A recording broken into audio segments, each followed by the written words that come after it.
Welcome back, Wolfpack. 3 a.m. Verlis here.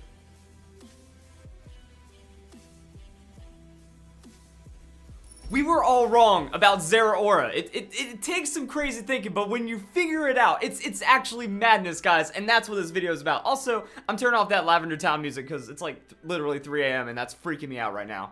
Okay, I think I've done it, guys. I think I've solved the Zeraora code. Like, this smile right here, this is a smile if someone's had, like, a massive, just mind-blowing Pokemon revelation. So if you guys love my shenanigans, please don't forget to leave a like, comment down below your thoughts, and all that fun stuff. Share this video with everyone, because this is the one that needs to get out there, and also we need to, like, fight those dislike bots. But before we go any further, I do need to lay down some ground rules, guys, because there is one thing that we must follow to keep going. There is no reason to think that this is not a 2018 Pokemon game. It has been beyond confirmed that this is a title that Nintendo wants to get out by 2018. I can't even comprehend the people that say that this is a like holiday 2019 game. We have nothing remotely close to suggesting that. That's what this video is for. This is proof that it is a 2018 Pokemon game.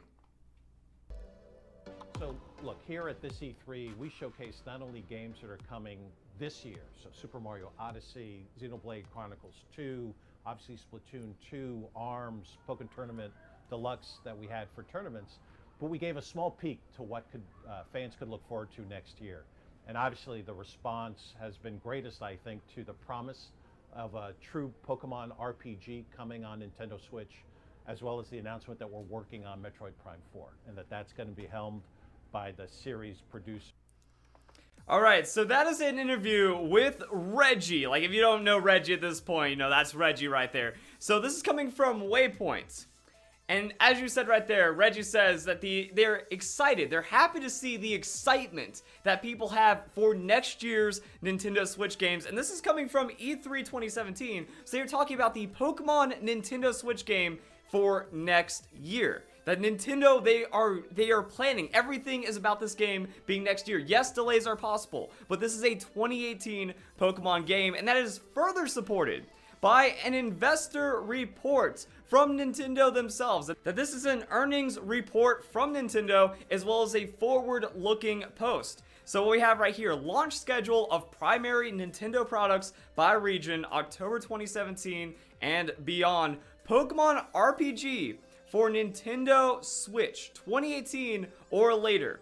The or later doesn't matter because it is 2018. That's all we need to see. We need to see Nintendo saying, like, right there, 2018. Also in the actual announcement, actually not Nintendo, but the CEO of Pokemon, Ishihara, he comes on and says, while it may not be out for more than a year, that's because they don't know. They don't know if there's going to be a delay. They don't know if some weirdness is going to happen. Like I keep referencing, this happened with Super Smash Bros. Brawl. It had like a December release, and then it got pushed back to like April or something. And, you know, you got to play it safe, especially when you're announcing a game a year and a half in advance, or potentially like, you know, well over a year in advance like this. You don't know what's going to happen. So they're just playing it safe right there, and they don't want to upset people. But this is a 2018 game. Everything that Game Freak has done, Pokemon Ultra Sun Ultra Moon, Pokemon Sun and Moon, all the other announcements, everything has been building up to the expectation that 2018 is when the release comes. Now, the or later, remember, that doesn't mean that this is a 2019 game because they won it 2018.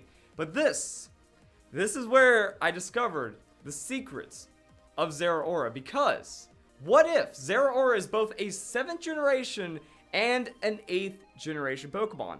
So let me explain.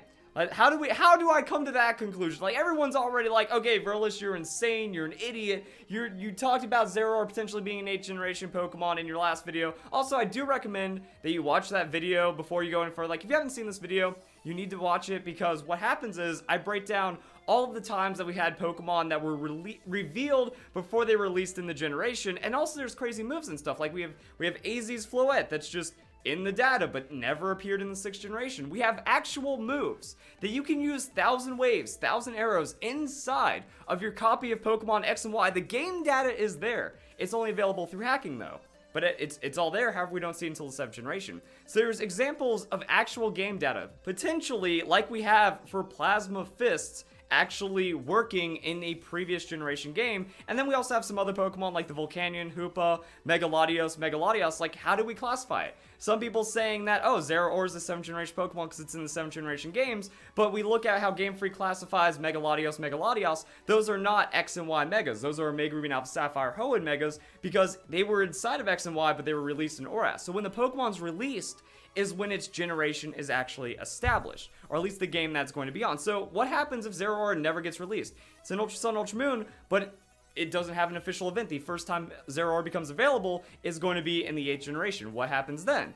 Well, that could be what Game Freak is setting up for. Because while there is all this talk of next year, 2018, being the Nintendo Switch Pokemon game, there is hesitation. The promise, we want it out, but we don't know. 2018 or later, it may not be out for more than a year. There is a concern. So what if Zeraora is the failsafe? The game's delayed, Zeraora works on Ultra Sun, Ultra Moon. Game isn't delayed, it's an 8th generation Pokemon. Now, one thing that makes me feel like this is even more plausible is the way that Volcanion was revealed and then announced. That one of the things we were looking at for Zeraora is that's inside Pokemon Ultra Sun, Ultra Moon. If they are going to use it, they have to use it soon because we have a new generation of Pokemon just beating down on us, and it looks like Volcanion was an example of what happened with this. That we had Pokemon X and Y.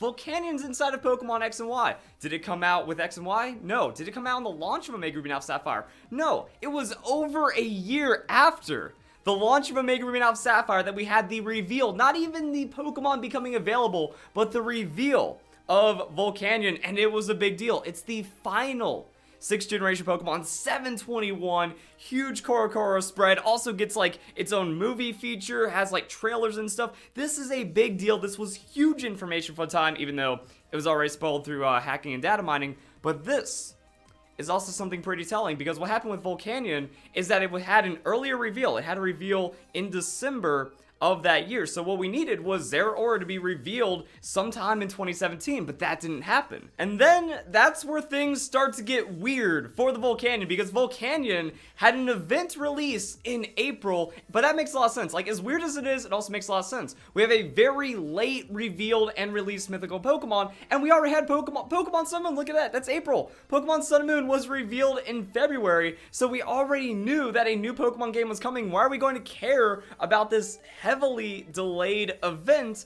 unless it's released a little more early? So that's something that could be showing points towards Zeraora maybe having a more delayed release or being in the 8th generation. So it looks like, actually, if anything, this could show that the Nintendo Switch Pokemon game is on track, that we haven't gotten a forced Zeraora reveal. That's why I feel like the timing was very close, that, if we got December, maybe if we still see Zeraora sometime this month in January, then that could show delays for the Pokemon Nintendo Switch 2018 game. So that's something to keep an eye on right there. But then when it comes to all the other movie events, we have Hoopa, Japan, July 18th, lines up with a movie. We have Marshadow, July 15th, lines up with a movie. So in these Pokemon, both Marshadow and Hoopa, they were revealed in spring.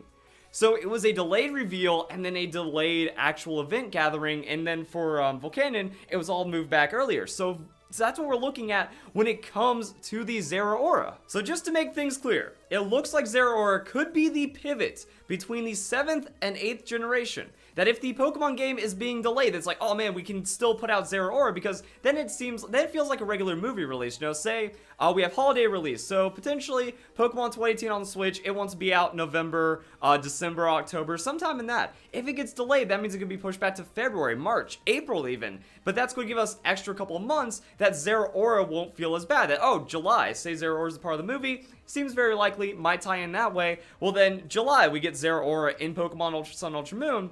We have enough months to play with it. We get to have some fun. Zeraora's known. Everyone's all happy right there. And then also it depends on when we start getting news about the new Pokemon game. For all we know, even if the Pokemon game is delayed, we could get a February reveal. And then it's like, by the way, it keeps getting pushed back, bad things from there. But, I don't think the actual game reveal is going to really tell as much as Zeraora is. So as it stands right now, maybe the game's going on track, and because of that, it's going to be a much later reveal in Zeraora. Maybe Zeraora even gets like a summer. Instead of being revealed in the spring and then having something for a movie event, gets revealed in the summer as a part of the movie, and then it's like, oh, by the way, you're going to be able to get in the 8th generation. I don't know what this means for actual movies, because movies are in development. It's not like you're going to delay or cancel or change around the movies just because of the performance of the game. So that is like one of the things that makes it kind of hard to work around. Will they actually show Zeraora or a mythical Pokemon in the movie and then not give it away until the next generation? Seems weird, but also plausible at the same time. And then, like I've been saying, you know, going off of Hoopa and Volcanion and like Marshadow and all the other ones, it just seems like it makes sense. That it doesn't make any sense to release Zeraora in the summer when we have a new Pokemon game. And also, because of the nature of the announcement of the Nintendo Switch 2018 game, I feel like it could have a launch similar to Mario Odyssey. That we could be looking at an August-September launch, instead of just like the October, November, December that we used from Pokemon, because at E3 they said while it might not be out for more than a year, so what about a year from E3? Does that mean that that's fair game and that's when the game could launch? A summer release for a Nintendo Switch Pokemon game that could have some of the most record-breaking sales Nintendo has ever seen for a console per install base or something like that. So business-wise, you know, you don't have to do holiday season, especially because a lot of people have a Switch and everything's already doing well, like Mario Odyssey, Breath of the Wild, and stuff like that. So I think that there could be an earlier launch than we're used to for Pokemon, and with that, that makes Zeraora even less relevant. Also, a couple other things I want to bring up from the video as well. Plasma Fist. Yeah, Plasma Fist is buggy. It feels like Plasma Fist wasn't fully tested, and that maybe, another thing to think about, game update. You know, we don't know about Zeraora. We're not supposed to know any of these hacking things. It's so broken. They introduced Zeraora, and there's a game patch that kind of solves all of the issues that we've had, because it seems like Plasma Fist directly broke Ion Deluge, which means Plasma Fist, Zeraora, the Pokemon itself, is buggy. It's not fully tested. It feels like might be a little bit of those beta aspects inside of it, because Zeraora isn't ready in Ultra Sun, Ultra Moon just yet, or at least when the game was being finalized, published, and then moved out. So I feel like Game Freak's ready for that, to just throw that switch. Like, okay, Zeraora event, everything else is getting pushed back, but Zeraora makes everyone happy, so we're good to go. We can coast on that for a while. If not, it's just data. It was testing. It was just chilling there. Again, Game Freak is well aware of data miners right now, so they could just be trolling us. They'd be like, here's a taste of 8th generation. Who knows at that point? Joe Merrick pointed out to me on Twitter, though, that there are some other buggy moves, so Plasma Fist being buggy might not be the only thing. That Wide Guard was kind of broken on the side, that it was actually, if you used Wide Guard and the opponent used a single targeting Z move in doubles, the Wide Guard would actually have the Protect effect, so that means the damage gets reduced by 75% when it shouldn't be that way. The reason why this happened is because of Kamo's Z move. We have a Z move that hits both opponents in doubles, and that screwed up Wide Guard unintentionally. So maybe this was just an unintentional thing for Plasma Fist, but showed that this wasn't tested enough, because maybe there wasn't enough anticipation that Zeraora was going to get a big reveal.